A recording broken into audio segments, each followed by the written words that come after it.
Naranasan mo na rin bang magtiis kahit na paulit-ulit kang ginagawang tanga dahil lang may isang bagay kang nakukuha sa kanya na takot ka na baka hindi mo na mahanap sa iba?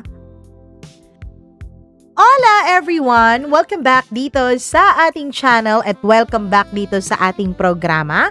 And oo, tama po kayo, wala po tayong on-cam video for today's episode dahil hindi ko alam kung naririnig ninyo on your end na medyo hindi okay ang boses ng inyong Mama Mia at medyo pagod din po dahil sa dami ng inasikaso sa ospital and everything. So, kung ano yan, sa mga susunod na araw siguro ikukwento ko. But for now, wala muna tayong on-cam video. Pero, tingnan nyo lang muna yung mga pictures ni Mama Mia dyan. Tapos yung mga videos na kuha sa kung saan-saan.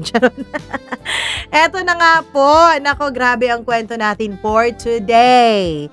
Kaya humawak kayo sa inyong mga kinauupuan at ihandangin yung mga sarili dahil eto na ang ating tampok na programa for today's video. New story po ito ha, kaya eto na ang Dear Mama Mia.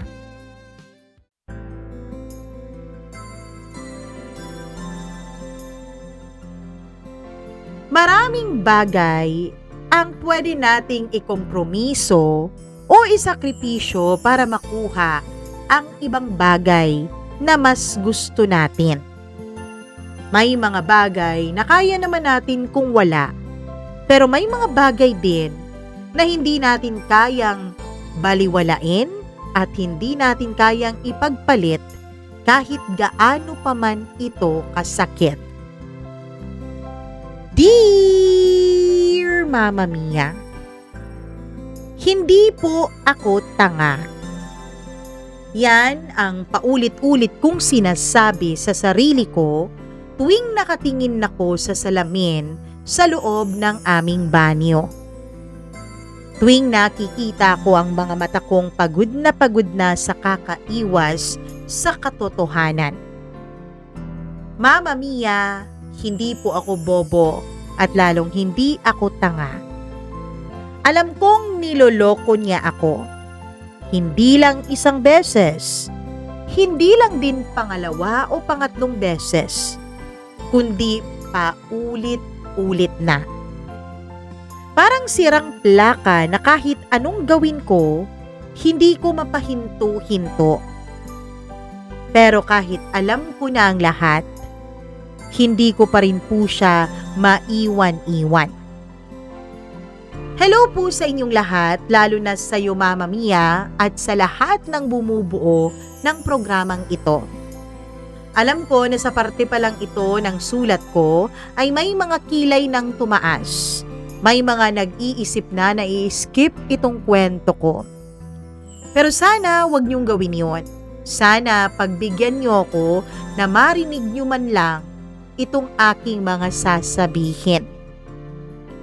Itago niyo na lamang po ako sa pangalang Vanessa.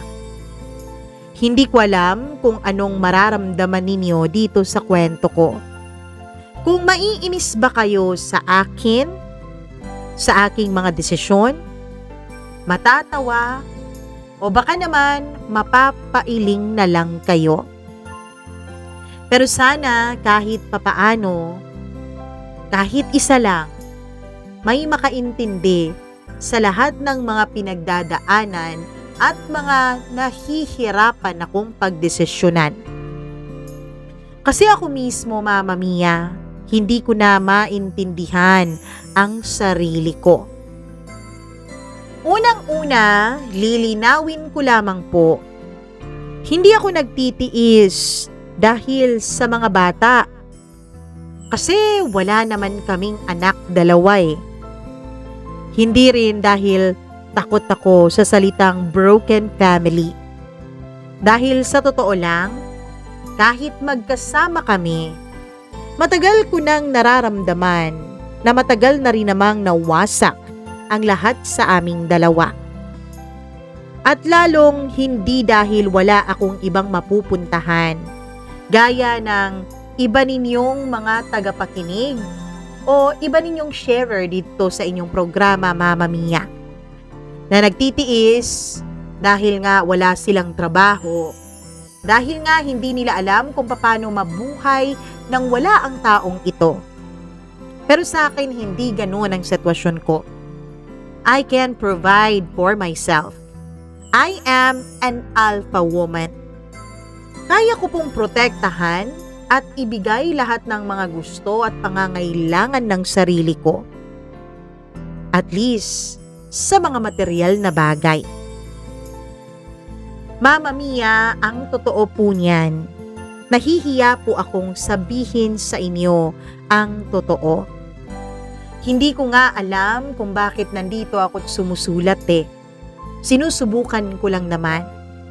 At kapag naipadala ko na ito sa inyo, kapag binabasa nyo na ito ngayon, ibig sabihin, nagkaroon talaga ako ng sapat na lakas ng loob para aminin ang totoo.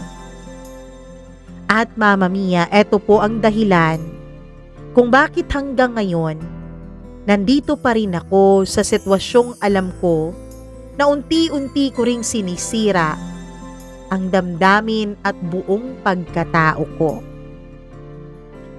Hindi ko po siya maiwan dahil sa paraan ng paghawak niya sa akin. Hindi ko po siya maiwan dahil sa kung paano niya ako inaalagaan, kung paano niya pinaparamdam sa akin na ako lang ang babae sa mundo.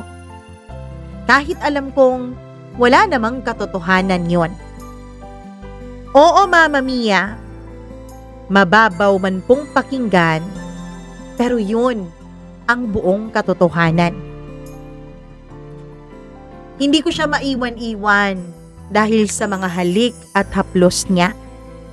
Hindi ko siya maiwan-iwan dahil sa pagpaparamdam niya sa akin na babaeng babae ako.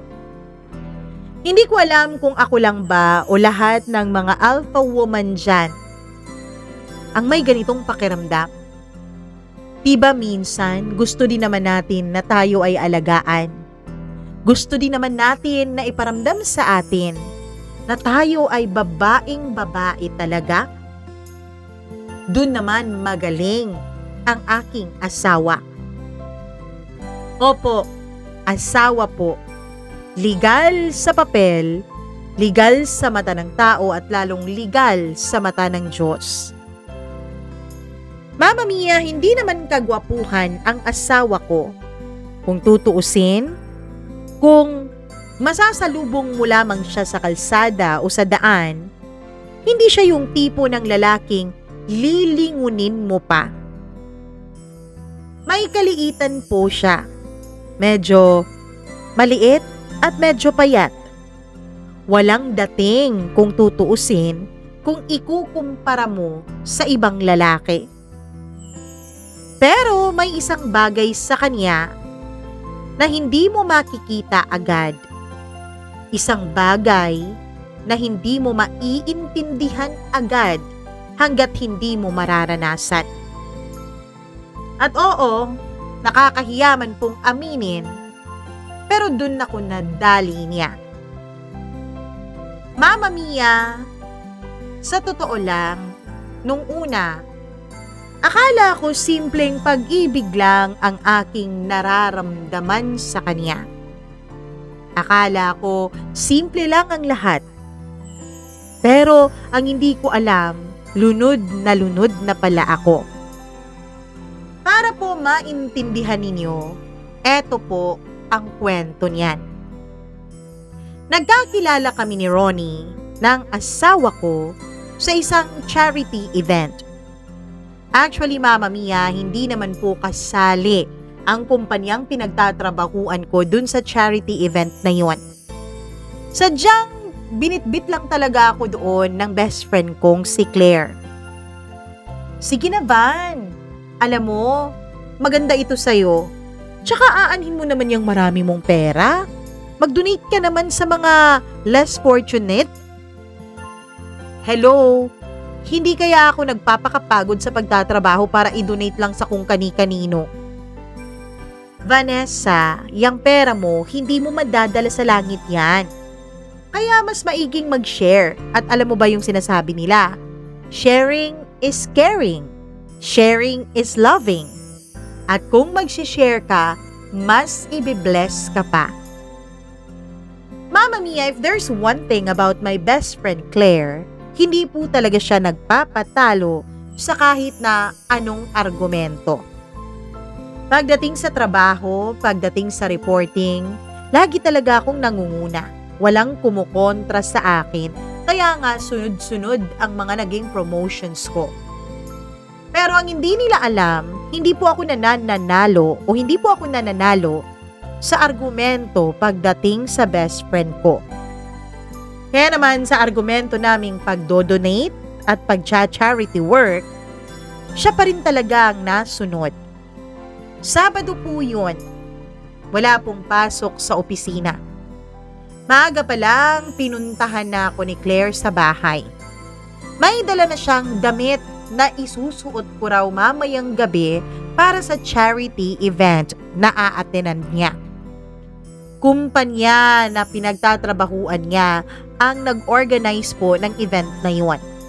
At syempre, bilang dun siya nagtatrabaho, obligasyon o trabaho nila na maghanap ng mga attendees na mga potential po na magbibigay ng donasyon. At isa ako sa mga napili niya. Hindi naman po sa pagmamayabang, pero may ipon din talaga ako. Tapos maganda din po ang posisyon ko sa trabaho. May sariling sasakyan at may sariling bahay na kahit hinuhulog-hulugan ko pa noon, kayang-kaya ko namang tapusin ng buo kung gugustuhin ko.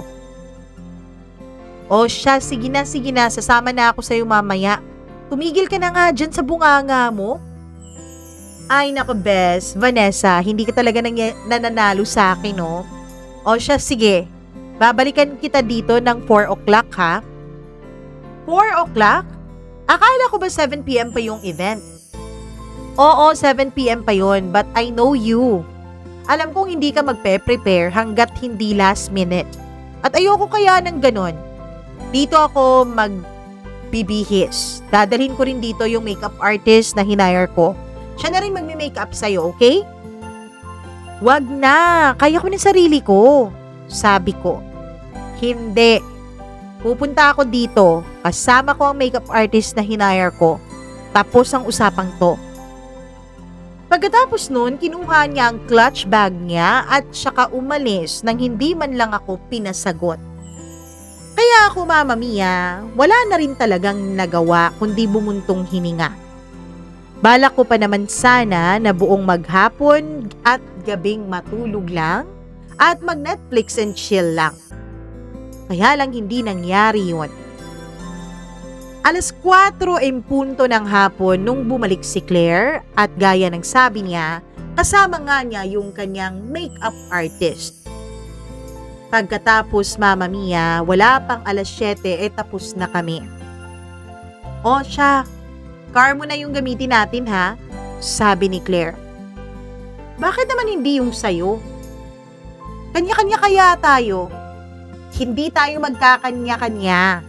Kasi kapag may sarili kang sasakyan at may dala din ako, iiwanan mo ko doon. Kilala kita, Vanessa.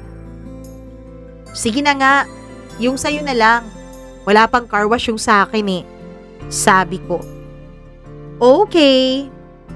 Kaya pumunta na kami ng event gamit ang kaniyang sasakyan. At Mama Mia, patawarin po sana ako ng Diyos, pero bored na bored talaga ako sa event na yun. Hindi naman dahil hindi ko talaga gustong tumulong. Actually, gusto ko ngang tumulong eh. Lalo na sa mga orphanage na sinusuportahan ng event na yun. Kung hindi niyo po na itatanong, galing po ako sa isang orphanage, Mama Mia. Hindi ko po kilala kung sino talaga ang tunay kong mga magulang. Sabi nung madre sa orphanage na siyang nag-alaga sa akin hanggang nag 8 years old ako, iniwan lang daw ako sa labas ng pintuan ng kumbento isang araw. Sakto naman na nandun siya at nagdadasal at nakita niya ako. Mga wala pa raw akong 2 years old noon. nung iniwan ako. Swerte naman na nung 8 years old ako, Mama Mia, ay may umampun sa akin. At yung mga umampun sa akin, sila po ang nagbigay ng magandang buhay sa akin. Pinaaral nila ako, binihisan at itinuring na parang tunay na anak. Kaya lang college ako nung parehong mamatay yung mga kinalakihan kong mga magulang. Buti na lang at meron pong mga educational plan noon. Usong-uso pa yun noon. Kaya nakapagpatuloy ako sa aking pag-aaral hanggat nakapagtapos ako. Kaya naman, siguro Mama Mia, nararapat lang na mag-give back ako sa mga organizations na ganito. Lalo na yung mga organizations na nagbibigay suporta sa mga orphanage. Kaya nandito ako, nag-donate ako ng hindi naman kalakihang halaga pero alam kong malaking tulong na rin. Kaya lang yung event na yun ay nakaka-boring talaga.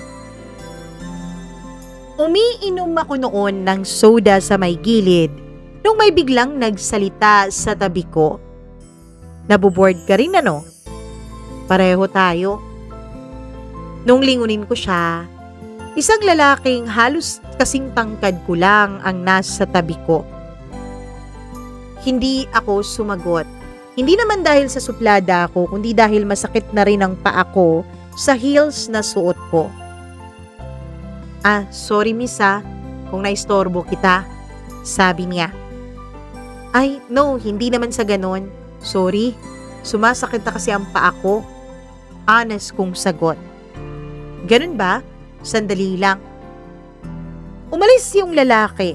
Nung bumalik siya, Mama Mia, ay may bit-bit na siyang parang bedroom slippers. Eto, suot mo. Natawa ko nung ibinigay niya sa akin yon. Ano yan? Pinapatulog mo na ako? Di naman, pero mas maigi to. Mas mawawala yung sakit ng paa mo. Dahil sobrang sakit na talaga ng paa ko, ay tinanggap ko na lang yung inaalok niya sa aking tsinelas. Pagkatapos kong magpalit, ay nagpakilala siya. Ako nga pala si Ronnie, sabi niya at binanggit niya yung kumpanya kung saan siya nagtatrabaho. Gaya ko, Mama Mia, hindi din siya mahilig sa mga ganitong klaseng event. Pero wala siyang choice dahil siya ay isa sa mga pinadala ng opisina nila. How about you? Bakit ka nandito? Pinadala ka rin ba ng opisina ninyo? Humiling-iling ako. Hindi naman. Pero pinilit ako ng best friend ko. Yung kumpanyang nag-organize dito, dun kasi siya nagtatrabaho eh. Ganun ba? By the way, ano nga ulit pangalan mo? Tanong niya. Vanessa. Tawagin mo na lang akong Vanessa. Mama Mia, hindi na niya ako tinantanan pagkatapos naming magkakilala.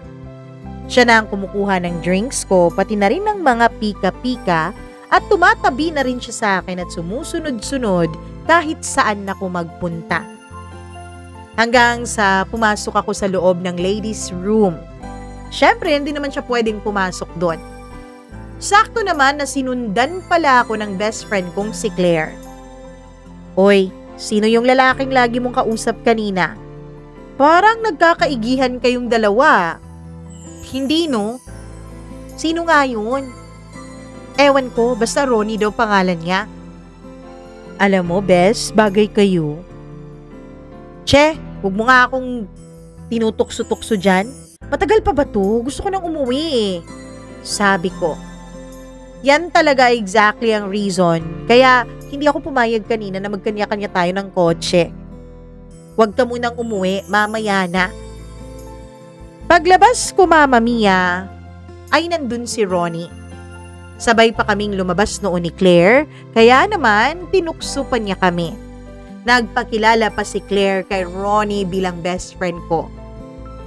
Lumipas pa ang ilang minuto hanggang sa naging mahigit 1 oras. Si Ronnie pa rin syempre ang kausap ko dahil busy si Claire sa pag-iistima ng mga possible donors. Bigla na lang siyang lumapit sa amin. Patapos na noon ang mismong event. Ronnie right? I'm sorry ha, pero pwede bang humingi ng favor? Kasi may after party pa kami ng company pagkatapos nito eh. Nag-exceed kasi kami dun sa expectations naming donation. Pwede ba na pahatid na lang ng best friend ko dun sa apartment niya, please? Wala kasi siyang dalang sasakyan. Ah, sorry, may kotse ka ba? Sorry ha. Meron naman. Sige. Ihahatid ko siya. Mama Mia, you can say na si Claire po ang naging parang kupido naming dalawa ni Ronnie. Dahil pagkatapos ng gabing yun ay nag-exchange numbers kami. Pagkatapos ng pag-exchange numbers namin, dun na hindi ako tinantanan ni Ronnie. Hindi naman po kagwapuhan si Ronnie. Hindi naman talaga siya yung tipo ko. Ang gusto ko kasi yung tall, dark, and handsome. Samantalang si Ronnie, hindi tall, oo dark, pero hindi naman masyadong handsome. Kung babalikan ko nga ngayon, halos matatawa ako sa sarili ko. Kung magtatanong sa akin noon ang ibang tao, kung bakit si Ronnie ang nagustuhan at pinili ko, hindi naman siya matangkad. Wala rin siyang dating. Hindi rin siya ganun kagwapo. Kung tutuusin, kabaliktaran siya sa halos lahat ng hinahanap ko sa isang lalaki. Kung tutuusin, Mama Mia, dapat nung una pa lang, hindi ko na siya pinansin masyado. O hindi ko na binigyan or binigay sa kanya ang cellphone number ko.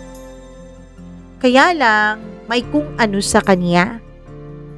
O Mama Mia, parang may magnet si Ronnie. Siguro dahil sa kanyang sense of humor. Siguro dahil sa kanyang attention to details na talagang nakikita niya bawat katiting na detalye sa pagkatao mo, pati na rin sa mga sinasabi mo. Opo, listener din po talaga siya. At habang lumilipas ang araw, Mama Mia, mas nagiging kampante ako kay Ronnie. Hanggang sa nagpaalam na nga siya sa akin na liligawan niya ako.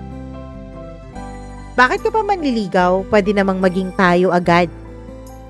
Nanlaki ang mga mata niya. Talaga? Bakit ayaw mo? Hindi naman sa ganun, Vanessa. Kaya lang, hindi ko in-expect eh. Ano ang hindi mo in-expect? Napapayag ako agad? Bakit tingin mo ba sa akin pakipot ako? Hindi siya halos makapagsalita. Well, Ronnie, hindi kasi ako naniniwala sa courtship. Kasi pakiramdam ko, kapag nagliligawan pa lang ang dalawang tao, syempre, best foot forward talaga lagi. At gusto kong makita agad kung ano talaga pagkatao mo. Kasi kung manliligaw ka pa, sigurado ako hindi naman yun yung ikaw ang ipapakita mo, 'di ba? I mean, kung ikaw man yun, hindi yung buo. Kasi syempre, ang ipapakita mo lang yung mga magaganda. Ayoko naman ng ganun. Baka magsasayang lang tayo ng oras kapag magliligawan pa tayo ng matagal. Mama Mia, naging kami nga talagang dalawa ni Ronnie. Pagkatapos niyang magpaalam sa akin na liligawan niya ako. Simple, diretso, walang halong kadramahan, walang halong mga demands. Naging kami agad. Pagkatapos nung naging kami, sa totoo lang, pinakita din naman niya sa akin kung gaano niya ako kagusto. Pinaramdam din naman niya sa akin kung paano niya ako inalagaan. Ronnie was not my first boyfriend. Hindi rin naman siya ang first love ko. Oo, may naging puppy love naman ako nung high school. May naging boyfriend din ako nung college. And yes, Mama Mia, hindi po ako magpapaipokrita. Naibigay ko na po sa iba ang pagkababae ko. Kaya nung naging kami ni Ronnie, hindi na rin talaga mahirap sa akin na pagkatapos ng 3rd month sa rin naming dalawa, ibinigay ko na ang sarili ko sa kanya. It happened inside his car. I mean, not the whole thing, Pero dun nagsimula ang lahat. 3rd monthsary namin yon. Pagpasok ko pa lang sa kotse niya ay may inabot na siya sa akin na isang regalong nakabalot pa sa pink na wrapper at ribbon. Ano to? Regalo ko, happy 3rd monthsary babe. Sige na, buksan mo na. Nung binuksan ko ay nakita ko doon ang isang perfume na gustong gusto ko. Alam niya na yun ang gusto ko dahil hinanap ko pa yun at wala pang stocks dun sa supplier ko. Nakahanap ka nito? Saan? Secret, basta para sa'yo, kahit ano. Thank you, sabi ko at agad akong yumakap sa kanya. Dahil sa yakap na yun, tila nag-ignite ang isang kakaibang damdamin. Napatigil ako sa pagyakap sa kanya. Nakahawak pa rin naman ang dalawa kong kamay dun sa leeg niya. Pero magkaharap na kaming dalawa ngayon. Hanggang sa unti-unti niyang tinawid ang distansya ng mga labi naming dalawa. Di naman bago sa amin ang mag-kiss. Pero kakaiba ang kiss na yun, Mama Mia. Full of passion. Parang may halong pag-init. Parang may halong pananabik. Nung una, banayad lang naman ang pagtatagpo ng mga labi naming dalawa. Hanggang sa unti-unting lumalim. Hanggang sa unti-unting naging agresibo.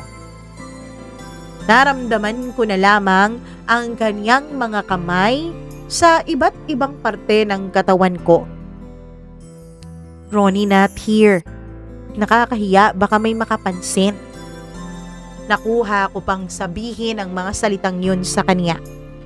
Pagkatapos noon ay kumalas siya sa aming halikan at saka ibinalik ang kanyang pansin dun sa manibela.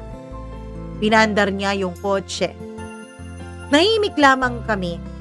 Akala ko nga na-disappoint ko siya. Pero Mama Mia, bigla kaming lumiko sa isang hotel.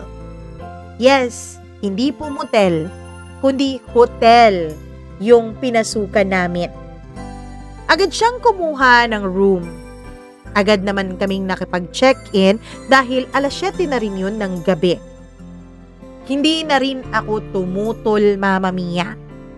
Wala na rin akong pagtutol pa noon dahil di na rin naman bago sa akin ang ganito. Pero Mama Mia, kakaiba po ang experience na binigay sa akin ni Ronnie. Siguro dahil mas may edad na kami ngayon kesa dun sa college boyfriend ko.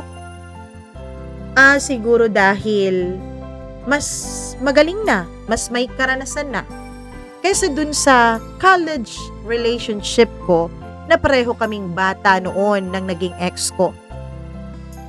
Ronnie was expert in giving a woman what she wants. Opo, Mama Mia. Masasabi kong eksperto si Ronnie pagdating sa bagay na yon. Kung hindi man siya lumamang sa itsura, kung hindi man siya lumamang sa forma at sa dating, well, pagdating naman sa isa sa pinaka-importanteng bagay sa isang relasyon, napakagaling naman niya. Bawing-bawi. Bukod pa doon, hindi din po normal ang size ni Ronnie.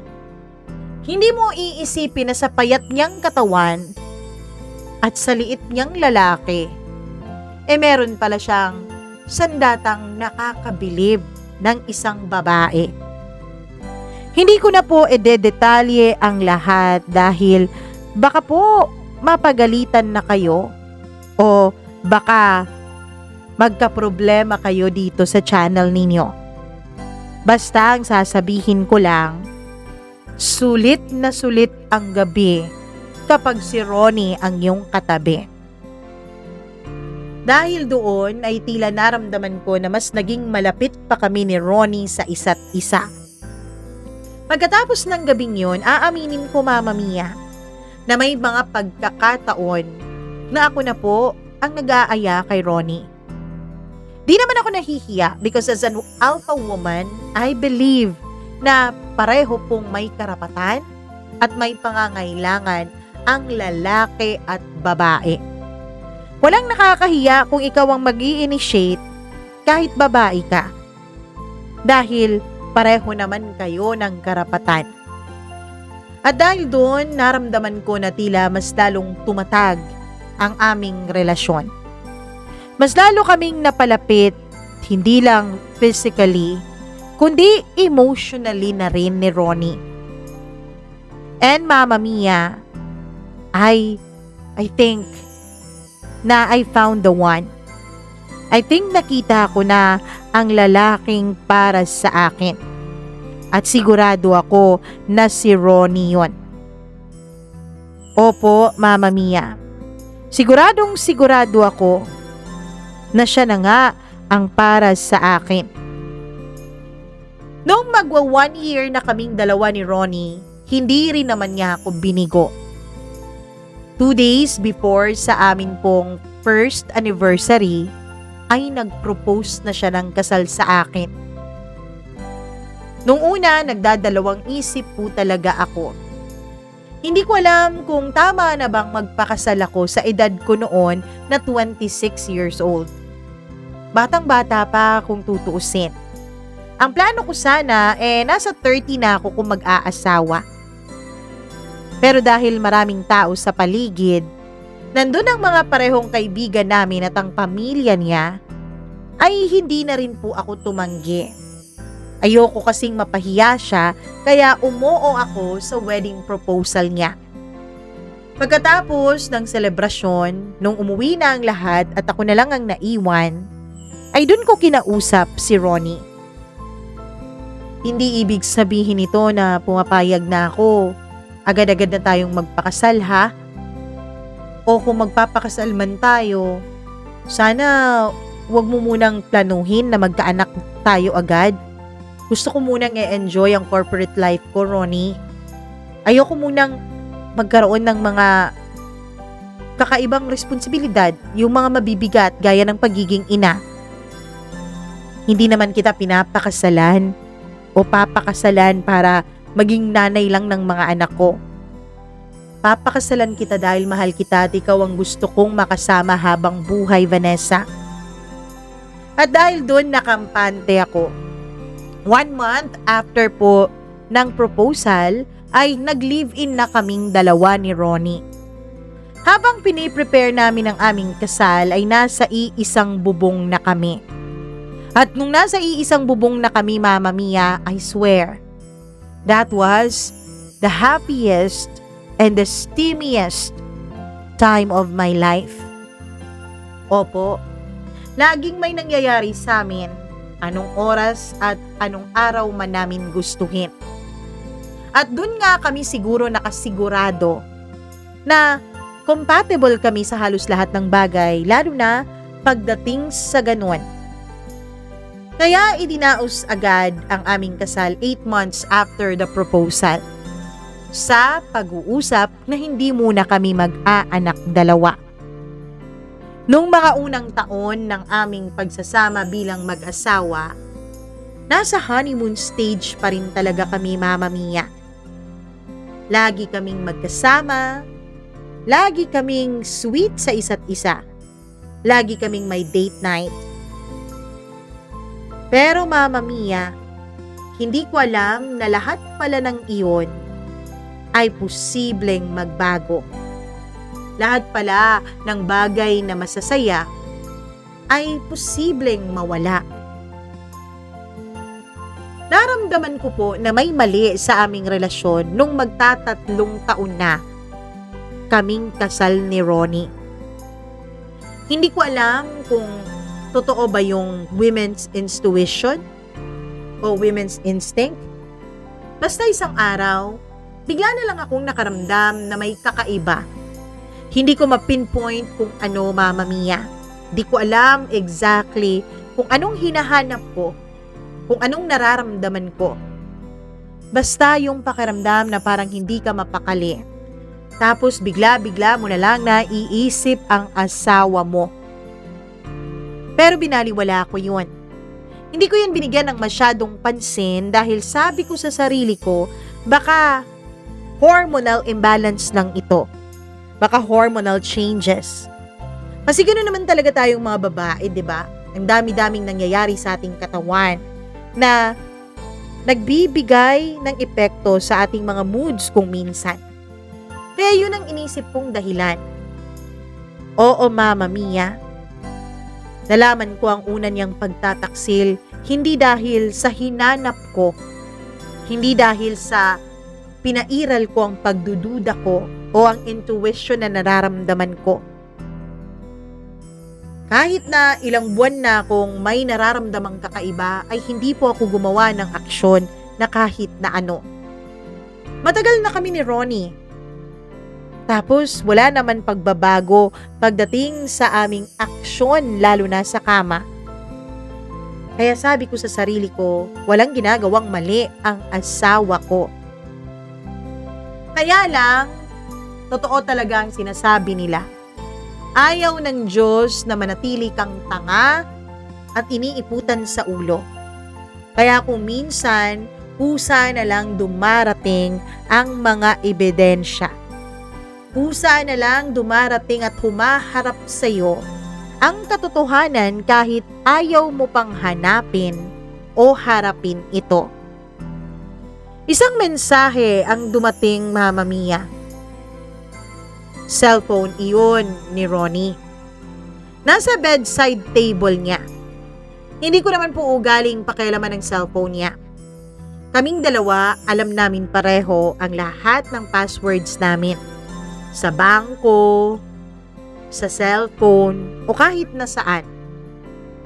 Binigay namin yun sa isa't isa nung maglilimang buwan kami bilang mag-boyfriend at girlfriend. Pero ni minsan, wala din ni isa sa amin ang gumalaw ng account o ng cellphone ng isa. Parang may tiwala talaga kami. Kaya naman, nung mag-beep at mag-notify yung cellphone niya, hindi ko po yun kinuha. Pero dahil ang bedside table ni Ronnie ay nasa malapit sa aming aparador na damitan kung saan kumukuha ako ng damit para magbihis, ay nakita po ng peripheral view ko yung pag-ilaw ng cellphone niya at yung paglabas ng notification niya. Siguro dahil kampante si Ronnie na hindi ko titignan ng cellphone niya o hindi ko yun papakialaman. Kaya wala na rin siyang pakialam kung nakatihaya man ito sa kung saan. Mama Mia, hindi po ako maaaring magkamali. Pag-ilaw ng cellphone niya, isang mensahe, isang pangalan ng babae na hindi ko kilala. At alam mo ba yung notification na lumalabas yung message? Ganun po yung sa phone niya. Nakita ko po ang isang mensahe. I miss you. Para kanino yun? Hindi naman akin yung cellphone yun. So hindi para sa akin yung I miss you na yun, kundi para sa may-ari ng cellphone na si Ronnie. Galing dun sa isang pangalang hindi ko alam na may kilala pala siyang ganon. Pakiramdam ko noon, Mama Mia, para pong may humila ng puso ko palabas ng dibdib ko. Halos hindi ako makahinga. Hindi ako makapagsalita. Hindi ako makagalaw. Umupo ako. At Mama Mia, siguro dahil sa nakita ko, instinct na ng kamay ko na inabot yung cellphone niya. Binuksan ko ang mensaheng yun. At ang mas masakit, hindi lamang po wrong sent ang mensahe na yun. Dahil nung buksan ko, ang haba na pala ng message threads nilang dalawa nung babae.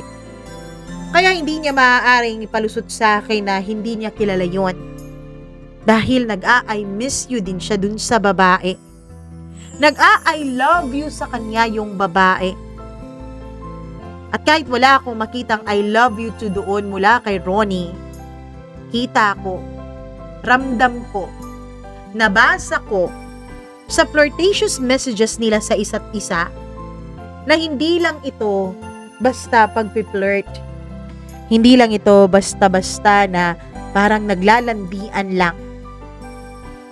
Base sa mga mensahe na hindi ko na lang babanggitin, paniguradong may nangyayari din sa kanila nung babaeng ito. Mama Mia, naabutan ako ni Ronnie nang ganun ang itsura ko. Nakatulala, hindi makapagsalita, at nagsuscroll sa cellphone niya. Nung naramdaman kong palapit siya, ay tinignan ko siya. Tinitigan. Diretso sa kanyang mga mata. Anong ginagawa mo, babe? Tanong niya nung makita niyang hawak-hawak ko ang kanyang cellphone. Ano sa tingin mo? Sino si Maika? Utal niya na halos hindi niya alam kung ano ang mga sinasabi ng kanyang labi. Huwag kang magsinungaling sa akin, Ronnie. Alam kong hindi lang siya basta kakilala. Alam kong hindi lang siya isang kaibigan. Huwag ka nang magsinungaling. Nakita ko, nabasa ko ang mga mensahe ninyo sa isa't isa. Sabi ko at tinapon ko pa sa mukha niya yung cellphone. Napakabilis ng reflexes niya, ni hindi man lang po nahulog sa sahig yung cellphone dahil nasa lunya agad ito. Pagkatapos nun ay tumayo ako, kumuha ng damit at pumasok ng banyo. Habang nasa loob ako ng banyo ay tahimik si Ronnie sa labas. Hindi ko alam kung anong ginagawa niya. Sa ilalim ng shower, Mama Mia, dun ko gustong umiyak. Pero pinigilan ako ng utak ko. Huwag kang umiyak. Huwag mong ipakitang helpless ka. Maligo ka at magbihis ka at umalis. Yun ang ginawa ko. Paglabas ko ng banyo ay nandun si Ronnie. Vanessa, mag-uusap naman tayong dalawa. Please, pakiusap. Pakinggan mo muna ako. Ano pang ipapaliwanag mo, ha, Ronnie? Umalis ka dyan. Lalabas ako. Umalis nga ako ng bahay. Hindi ako pumasok sa trabaho. Tumawag lamang ako para magsabing masama ang pakiramdam ko at kailangan ko ng ilang araw ng leave. Agad namang pumayag ang boss ko, Mama Mia, dahil hindi naman po ako yung tipo na pala absent. Hindi nga ako nagli-leave kung hindi talaga kailangan. Kaya wala nang pagdadalawang isip niya akong pinayagan noon. Umalis ako, hindi ko tinawagan si Claire. Wala akong ibang pinagsabihan ng pinagdadaanan ko. Nag-road trip ako, pumunta sa beach resort at sumigaw ng sumigaw. Kinagabihan ay bumalik ako ng bahay. Pagdating ko doon ay may nakahandang romantic dinner. Meron pang maraming bouquet of flowers. Hindi lang iisa, hindi lang dalawa, kundi marami. May pa-wine pa. Nung pumasok ako sa loob ng bahay, ay agad na lumuhod si Ronnie nung makita niya ako. Kumuha siya ng isang bouquet ng bulaklak at ibinigay niya sa akin. Babe, Vanessa, alam kong nagkamali ako. Alam kong may kasalanan ako. Please, patawarin mo na ako. I'm sorry. Narealize kong ikaw ang mahal ko. Natukso lang naman talaga ako ni Maika eh. Tinukso lang niya talaga ako. Mama Mia, hindi pala lahat ng alpha woman matigas na matapang. Kasi nung nakita akong halos maluha-luha na si Ronnie sa paghingi ng tawad sa akin, sa pagpapaliwanag, ay talaga po namang halos matunaw ang puso ko. Pinatawad ko siya. Bakit kamo? Kasi nagsorry siya. Kasi umiyak siya. Kasi sinabi niyang tinukso lang siya. Tapos sinabi niya na ako lang naman daw talaga ang laman ng puso niya. Kasi naniwala ako. Iniisip ko na lang, Mama Mia, lahat naman siguro ng mag-asawa dumaan sa ganitong klaseng pagsubok. Pati nga po yung mga adopted parents ko, bago pa sila mamatay, ay nalaman ko rin po na yung kinilala ko pong tatay nagkaroon din ng ibang babae. Pero pinatawad naman siya nung adoptive mother ko. At naging okay naman sila. Hanggang sa nawala nga sila pareho sa isang aksidente. At inisip ko, Mama Mia, siguro ganun talaga lahat ng mag-asawa. Wala sigurong mag-asawa na hindi dumaan sa third party na problema. At dahil mag-asawa kami ni Ronnie, kahit wala kaming anak, nangako kami sa isa't isa na for better or for worse, paninindigan namin ang isa't isa. At sabi nga nila, make some allowance for mistakes. Nagkamali lang si Ronnie, hindi naman ibig sabihin nun masama na siyang tao. Kaya pinilit ko po na wag magpa-apekto dun sa natuklasan ko. Pinilit ko na kapag pinatawad ko na si Ronnie ay clean slate ulit kami at bumalik kami sa dati. O baka naman nakala ko lang talaga, Mama Mia. Baka naman tama din yung iba na the moment na pinatawad mo yung isang manloloko, iisipin niya na lisensya niya yun para lokohin ka ulit at ulit pa. Oo, Mama Mia. Ilang buwan din kaming naging maayos ni Ronnie. Ilang buwan din kaming parang bumalik sa dati. Yung aming samahan, yung aming sex life, yung aming pagsasama bilang mag-asawa. Pero wala pa ngang isang taon matapos mangyari yun, ay may sumunod pa. Hindi ko na po i-detalye kung paano ko nahuli yung pangalawa, pero nahuli ko rin. At hindi po yun basta-basta imagination lang. Totoong nangyari, totoong nahuli ko. Halos mag-eskandalo pa nga ako noon sa mismong pinagtatrabahuan ni Ronnie, Mama Mia. Dahil yung pangalawang babae niya ay katrabaho niya. Bagong pasok, bagong empleyado. Malandi din tulad nung nauna. Halos mag-eskandalo ako noon. Halos mawalan noon ng trabaho si Ronnie. Pero nakiusap siya ulit.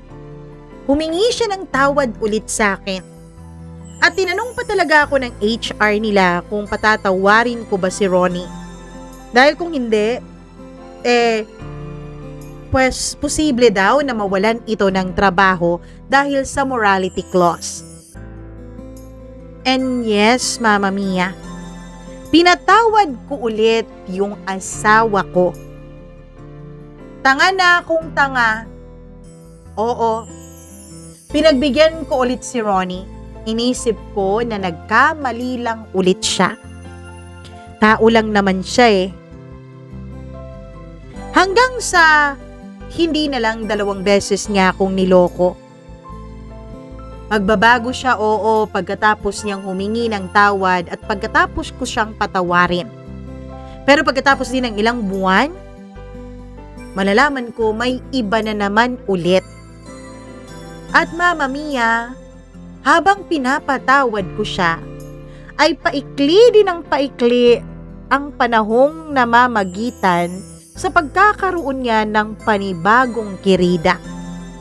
Kung dati halos 1 taon bago yung pumangalawa, halos 8 buwan lang bago siya nakahanap ng pangatlo. At halos wala pang 6 na buwan mula nung pinatawad ko siya sa pangatlo niyang kasalanan, may iba na naman. Hanggang sa dumating ang punto na hindi ko na po mabilang kung ilang babae ba ang nahuli ko, kung ilang kabit pa ba ang malalaman ko. Pagkatapos nung pangalawa, Mama Mia, si Micah yung nauna. Tapos may isa dun sa katrabaho niya. Pagkatapos nun, hindi ko na rin kinikilala isa-isa yung mga babae. Opo, minsan kasi hindi ko na hinahanap ang mga ebidensya. Minsan kasi, dinedenay ko na rin sa sarili ko na may nangyayari sa likod ko na hindi ko alam. Kaya lang kahit ganun, sila na rin mismo ang lumalapit sa akin. Mga taong hindi ko kilala, pero parang kilalang kilala ako. Alam ang pangalan ko. Ma'am, alam niyo po ba ang ginagawa ng asawa ninyo sa likod niyo? Yan ang iilan sa mga mensaheng natatanggap ko, Mama Mia. Nakakatawa. Kasi kahit hindi nila sabihin, alam ko naman yun eh. May mga gabi na nakahiga lang ako sa kama, gising na gising habang katabi ko siya. Nakatalikod siya mula sa akin. Humihilik-hilik pa at ang himbing-himbing ng tulog. Nakakala mo malinis ang konsensya. Nakakala mo walang kasalanan ang ginagawa. Samantalang ako, nakatingin lang sa kisame. Iniisip ko ang mga nangyayari sa buhay ko. Bakit hindi ko siya magawa-gawang iwan? Bakit hindi ko siya maiwanan? At bakit kahit isa akong alpha woman, isang successful na babae, nagpapakatanga pagdating sa asawa niya? Ano bang meron sa kanya? Bakit dikit ako ng dikit? Bakit pakiramdam ko wala na akong mahanap na ibang katulad niya? At sa bawat tanong na yun, iisa lang ang sagot na bumabalik sa akin. Isang sagot na pilit kong tinatakasan. Isang katotohanang ayokong aminin kahit sa sarili ko, Mama Mia. At eto na nga ang katotohanan yon. Kasi sa tuwing hinahawakan niya ako, tuwing nararamdaman ko ang init ng mga palad niya sa balat ko, tuwing unti-unti niyang binubura ang galit ko sa pamamagitan ng kanyang mga halik at haplos, Mama Mia, nawawala ang lahat sa akin. Nawawala ang lahat ng sakit na pinaranas niya sa akin. Ang lahat ng ebidensya, ang lahat ng pagdududa, ang lahat ng katotohanan. Pati ako, kapag hinahawakan at hinahalikan na niya ako, at kapag nagiging isa na kaming dalawa, nawawala na rin pati sarili kong prinsipyo. At kinamumuhian ko po ang sarili ko dahil doon. May mga araw na galit ako sa kanya. Yung tipong gustong gusto ko na siyang palayasin, ipagtabuyan. Gusto ko siyang sigawan sa harap ng maraming tao, sa harap ng buong mundo na manloloko ka. May mga panahon na gustong gusto ko siyang ipahiya, na gusto kong gumanti sa kanya. Pero Mama Mia, tuwing lalapit siya, tuwing hahawakan niya ako, at tuwing mararamdaman ko ulit yung kapangyarihan niya sa akin, nanghihina ako, nanginginig ang katawan ko, na para bang nawawala rin ang boses ko. Parang hindi na ako yung babaeng galit na galit kanina. Parang hindi na ako si Vanessa. Parang may ibang kumukontrol sa katawan ko. Oo, Mama Mia, alipin ako. Hindi ng pera, hindi ng takot, kundi ng isang bagay na hindi ko kayang labanan. At ngayon, Mama Mia, nandito ako. Nakahawak sa cellphone ko, nag-iisip, naguguluhan, at opo, pagod na pagod na. Minsan, Mama Mia, naiisip ko, paano kung umalis na lang ako? Total, wala naman kaming mga anak na posibleng madamay. Mga anak na posibleng maapektuhan. Kasi simula nung naging mag-asawa kami, napagkasunduan naman namin na hindi mag-aanak hanggat hindi pa ako handa na maging isang full-time na ina. Paano kung putulin ko na lang ang lahat, 'di ba? Paano kung piliin ko ang sarili ko gaya ng ginagawa at inaasahan sa isang alpha woman? Pero kasunod nun, Mama Mia, ay dalawang tanong din ang parang pumapatay sa mga tanong na yon. Mga tanong na kinatatakutan ko. Paano kung pagsisihan ko kapag iniwanan ko siya? Paano kung hindi ko na maramdaman ulit yun sa iba? Paano kung wala ng ibang makakapagpaligaya sa akin, gaya ng pagpapaligaya ni Ronnie?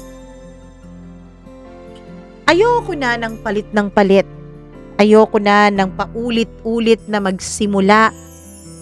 Lalong-lalo na ayoko nang kumilala pa ng iba kasi mag-asawa na kaming dalawa ni Ronnie. Pagod na ako, Mama Mia, sa totoo lang. Pagod na ako maghanap ng iba. Pagod na akong isipin kung ano ang magiging buhay kapag wala si Ronnie. At lalong pagod din ako na isipin, Mama Mia, kung anong sasabihin ng ibang mga tao kapag nalaman nila na wala na kami ni Ronnie.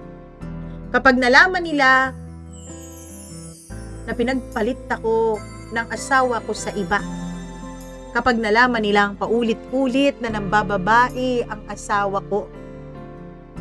Sa totoo lang, Mama Mia, iniisip ko, bakit ang mga katulad ni Ronnie ang dali-daling makakuha ng babae? Kahit di naman siya kagwapuhan, kahit hindi naman magandang dating niya. Dahil ba sa sense of humor niya? O dahil ba dun sa isang bagay na nakasabit sa pagitan ng kanyang dalawang mga hita?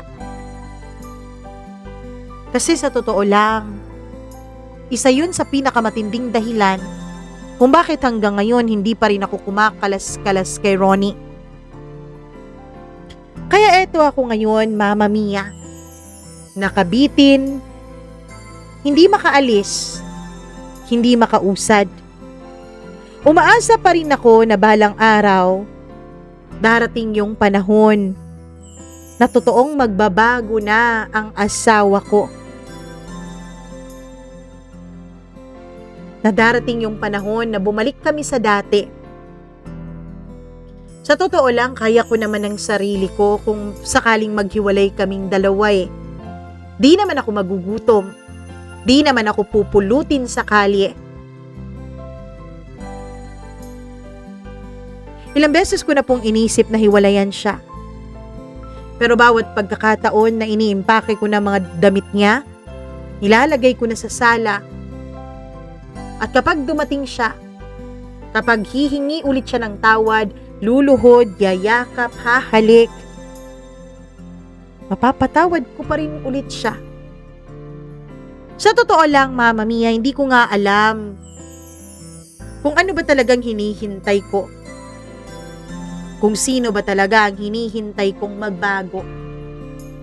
Si Ronnie ba talaga ang hinihintay kong magbago, na wag nang mambabae, na piliin na lang ako sa araw-araw? O ako ba Hinihintay ko ba ang sarili ko na maubos? Hanggang dito na lamang po ako, Mama Mia. Hindi ko po alam kung ano ang magiging kasunod ng kwentong to. Maraming salamat po. At naway merong isa sa inyo dyan na nakakaintindi sa pinagdadaanan ko. Lubos na nahihirapan at nalilito, Vanessa.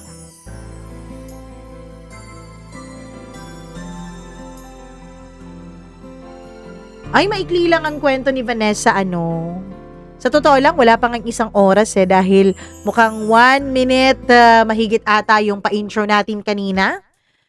Pero anyways, kakaiba itong kwento mo, Vanessa. Kung yung ibang mga may bahay, yung ibang mga asawang nagpapadala sa atin ng kwento dito, hindi makaalis-alis sa ganung katoxic na relationship.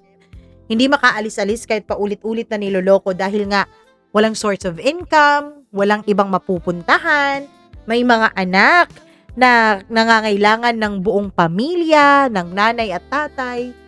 Yung sa iyo naman kakaiba, wala kang ganung problema. Wala kayong mga anak na posibleng maapektuhan, posibleng masira ang kinabukasan. Para sa ganito, 'di ba? Walang ganun. Wala ka ring problema pagdating sa pinansyal dahil kayang-kaya mong sarili mo. Isa kang alpha woman pagdating sa business at corporate world.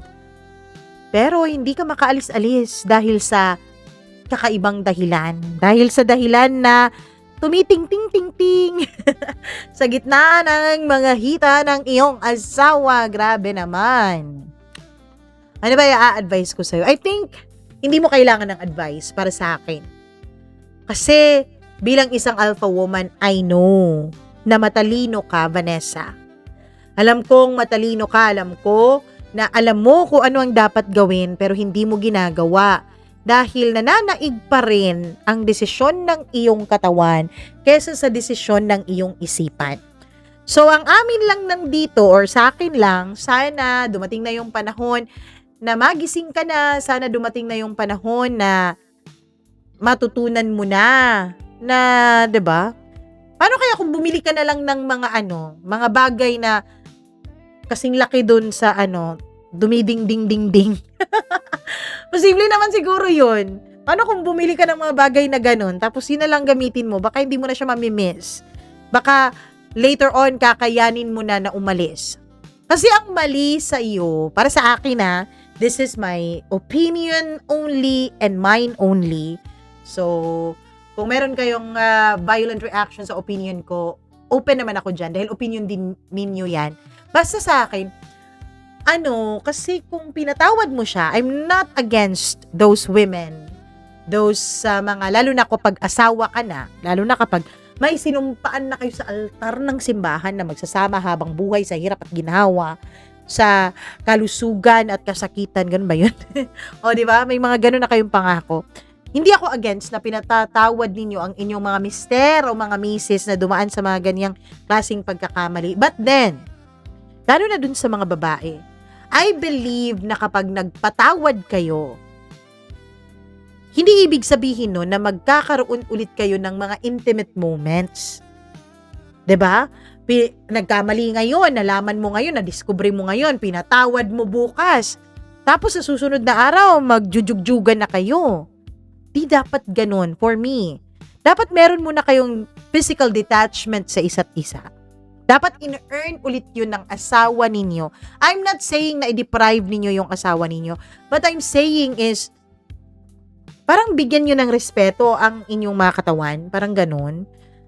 I don't know kung ako lang ba to, pero feeling ko kapag nalaman kong nakikipag-anuhan talaga, na ganun-ganon, alam nyo na, parang hindi ko kakayanin na makipag-anuhan din sa asawa ko ng ilang buwan. Kasi parang pakiramdam ko ang dumi-dumi niya. I don't know if it's just me. Kung ako lang to, ako lang to, ganun. Pero para sa akin, isa yun ata sa mga dahilan. Kasi, kapag pinatawad mo, pumapayag ka ulit na mag-aanuhan kayo. So, ang ending nun, para sa mister mo, hindi mo talaga kakayaning mabuhay nang wala siya. So, naaabuso ka. 'Di ba? gumagawa siya ulit ng panibagong mga bagay na alam niya na kahit gaano katindi, mapapatawad mo pa rin. Tinitest niya yung water nung una. Agad mo siyang pinatawad, kaya alam niya na yun yung mga bagay na kaya mong itolerate. So, ikaw na yun, nasa sayo na yun. But I know, hanggat hindi ka pa napupuno, hanggat hindi ka pa nauubos, hindi ka talaga aalis. Kilala ko ang mga ganyang tao. Pero kapag naubos ka na, kapag umalis ka, alam ko rin na wala nang balikan. And yun ang pinipray ko. I'm not praying para masira ang inyong pagsasama o ang inyong kasal kasi parang sira na rin naman eh. So I'm just praying for you to find yourself ulit, yung strong, independent woman, yung alpha woman na sinasabi mo. Anyways, maraming salamat sa inyong panonood at pakikinig ng kwentong ito. Thank you very much. At kahit wala tayong on-cam video, nandito pa rin kayo. Thank you talaga. Bago tayo tuluyang magpaalam for today's video, mag-hi muna ako sa atin pong mga suking tagapakinig na mga members dito sa ating channel. Maraming salamat sa inyong lahat. Ang pinakabago nating member na si Christina Aure or Christina Aure, maraming thank you. Marlia Guiana Shane, Miriam Gutierrez, Rose Arevalo, Rico Sedanco, Colleen Bueno, Gimaras Girl, Benson Boisers, Macdax, Diane Martinez, Maria Elena Abe, Maureen Tugab, Gail Easy, Mila Raduban at Freaky. Maraming thank you. At hello din ako kay Cutie Hot Mom. Hi! Oo. Maraming salamat, okay, sa iyo dyan. At syempre maraming salamat din sa atin pong mga tagapakinig, sa ating mga subscriber na lagi pong nakasubscribe sa atin at laging nakikinig, laging din nagsiskip ng ads. Thank you. Hello po ako sa ating mga suki na sina, ayun, Fredelyn de la Cruz, thank you very much. Romel Gasparillo, Ruby Ramos, Carl, thank you. 28, Rose Santiago Alcura Ukit, Charlene Baclohan, maraming salamat. At thank you din po sa ating tagapakinig na si Arlene David o Arlene David. Thank you. Elizabeth Lagunday, Jerome Ngalo. Ayun, maraming salamat Jerome Ngalo. Kailin Gausin, thank you. Hello din ako kay Gracie17. Maraming salamat po. At syempre dun kay Cutie Hot Mom. Si Cutie Hot Mom ba yun? Sandali tignan ko muna yung kaniyang Ay, may nag-share sa atin email. Sabi niya, Hi Mama Mia, I just want to share this with you. Ang laki ng tulong ng programa mo para maituwid ko ang maling nagawa ko. Grabe ang impact niya. The realization nga ni sabi ng mga nagmamature, haha. Anyways, thanks to your program and more power always listening. Minsan nga lang, late nang makinig kapag nandito ang amo ko. Nga pala, Mama Mia, do you have other SOCMED? Yes po. Andyan po sa ating description below ang ating mga social media accounts. Maraming salamat. Hello din pala ako. Ayun, kay Cutie Hot Mom. Ayun, parang shout out sa inyong lahat. Ayun, maraming salamat. At syempre, sa atin pong mga nakikinig, thank you. Ako po ang nag-iisa ninyong Mama Mia hanggang sa susunod po nating kwento. Ay, paki-follow nga pala ang Shop in Style, ayun, sa Facebook. Shop in Style, okay? At ako po ulit si Mama Mia. Thank you. Mukhang napahaba na ang ating extra. Mag-ingat po kayo. Mwah, mwah. I love you. Bye-bye!